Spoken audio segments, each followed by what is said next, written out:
अस्सलाम वालेकुम नाज़रीन। मैं हूं एडवोकेट AR सिद्दीकी और आज मैं बात करने जा रहा हूं सुप्रीम कोर्ट के लेटेस्ट लैंडमार्क जजमेंट पर, जो उसने फैमिली लॉस के हवाले से दिया है। ख़ुसूसन औरत के यानी कि वाइफ के राइट्स को कैटेगोरिकल तरीके से मेंशन कर दिया है और खावंद के जो फ़राइज़ हैं उस हवाले से भी क्लियर करके डायरेक्शन दे दी है। और ये जो लेटेस्ट जजमेंट है, रिपोर्टेड जजमेंट है, जो कि PLD 2026 supreme court page number 91 में मेंशन है। ये वीलॉग मैं समझता हूँ कानून के तालिब इल्म के लिए भी, यंग लॉयर्स के लिए भी बहुत इंपॉर्टेंट है, और पेरेंट्स के लिए, ख़वातीन के लिए, शादीशुदा है या गैर शादीशुदा है। ये वीलॉग आप सब के लिए मैं समझता हूँ बेनिफिशियल होगा। ये फ़ायदा हो सकता है, आपको आगाही हो सकती है आपके राइट्स और ऑब्लिगेशंस के हवाले से, कानूनी जो सिचुएशन होती है कोर्ट में उस हवाले से। मैं मज़ीद आगे बढ़ता हूँ। ये फ़ैसला सिर्फ़ एक शादीशुदा जोड़े का मुकदमा हरगिज़ नहीं है। ये फ़ैसला उस सोच के ख़िलाफ़ है जो बरसों से औरत को नाफरमान कहकर इसके हक, इज़्ज़त और आवाज़ को दबाया जाता रहा है। पस मंज़र इसका यही है कि ये फ़ैसला उन तमाम ख़वातीन के लिए है जो फैमिली कोर्ट के चक्रों में अपना महर, नानो नफ़क़ा, इज़्ज़त सब कुछ हार जाती हैं, लेकिन हिस्से में कुछ नहीं आता, सिर्फ इसलिए कि अदालत ने उनका दावा खुला में बदल दिया। सुप्रीम कोर्ट ने अब इस दरवाजे को बंद कर दिया है। नुक्ते जो चंद मेन पॉइंट्स हैं जो सुप्रीम कोर्ट ने फोकस किया है उसको मैं पॉइंट वाइज कहूँगा।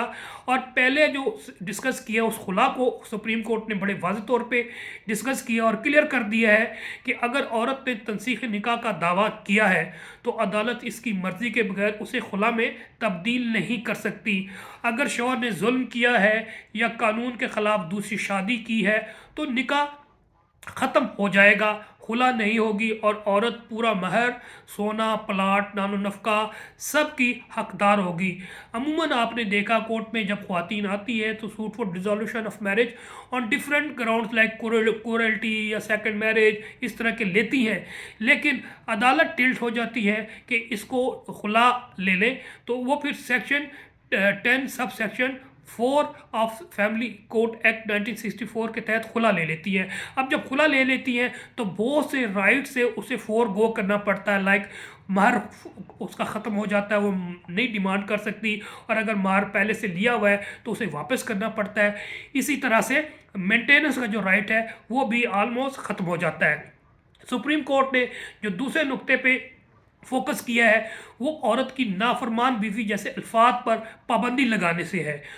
आपने ये नोट किया जब वाइफ कोई सूट फाइल करती है मेंटेनेंस का या डिफरेंट, तो जब खावन जवाब देता है तो फिर उसमें एक ख़ास लफ्ज़ इस्तेमाल करता है, डिसओबीडियंट वाइफ या नाशिज़ा वुमेन या वाइफ।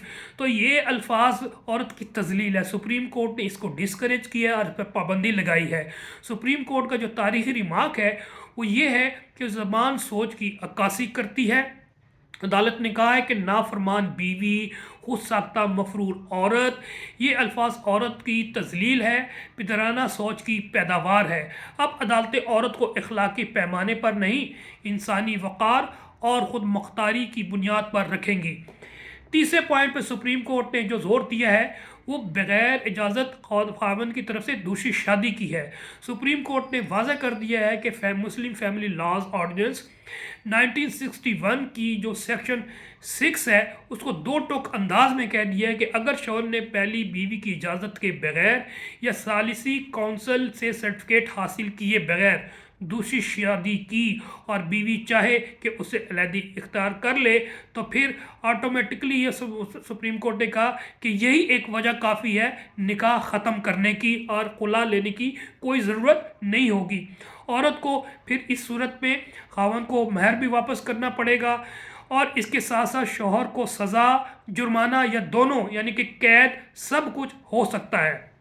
चौथे पॉइंट पे सुप्रीम कोर्ट ने औरत की जो फ्यूचर लाइफ है उस हवाले से उनको प्रोटेक्ट करने की कोशिश की है कि शादीशुदा औरत भी अगर अपना करियर बनाना चाहे या अपनी तालीम को कंटिन्यू रखना चाहती है तो तालीम भी हासिल कर सकती है, और इसमें उसकी जो मैट्रिमोनियल लाइफ है वो आड़े या रास्ते में नहीं आनी चाहिए, रुकावट नहीं बननी चाहिए।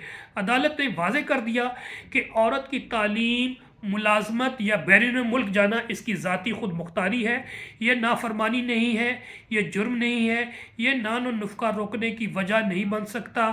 اب کوئی شوہر کسی کو کام کرنے پڑھنے کی بنیاد بنا کر اپنی بیوی کے حقوق کو سلب نہیں کر سکتا۔